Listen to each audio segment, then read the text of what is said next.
Nick Castellanos and bad timing hits. Like peanut butter and jelly, those two things go together in the most profound way, and it's been like that for 3 full years now. That's why today, we're going to be breaking down every major time Nick has raked during an unfortunate moment, while separating them into their own groups, because believe me, there's that many.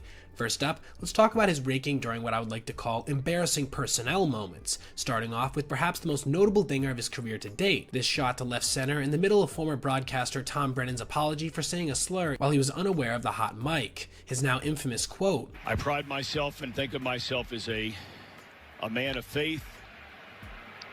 As there's a drive in a deep left field by Castellanos, it will be a home run." will go down as one of the most iconic baseball memes of all time, an enduring highlight that still makes its way into comment sections across the internet more than 3 years later. His second instance of this type came when he got his first hit in a Phillies uniform during spring training of 2020. This single came in the middle of the Blue Jays broadcast addressing pitching coach Pete Walker's recent DUI. Now let's talk about his home runs on unfortunate dates. The first and most obvious one came on the 10th anniversary of 9/11 itself, this shot off to left field off a hanging Miles Michaelis curveball. Then there was his spring training blast after Will Smith slapped Chris Rock. The rest concerned the dingers on death days of iconic individuals. There was this center field blast he launched on the day Vin Scully passed away, this opposite field shot for Queen Elizabeth, and lastly, this shot off Cole Irvin to left center for Dwayne Haskins. Now let's talk about the 3 separate times he notched an extra base hit in the middle of dedications. First, when he interrupted former World War II vet George Gorman's obituary, again in Kansas City oddly enough. Then the time he interrupted a Memorial Day tribute with a blast to left center off a hanging Logan Webb slider. And lastly, just the other day when he doubled down the left field line in the middle of a segment dedicated to ALS victims.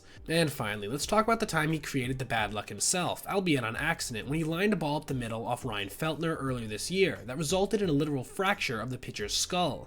I don't know about you, but whenever Nick steps up to the plate, I find myself holding my breath for fear of a dinger and the impending doom that will inevitably follow. If this man ever manages to win an MVP, we might see the literal collapse of our entire civilization as we know it.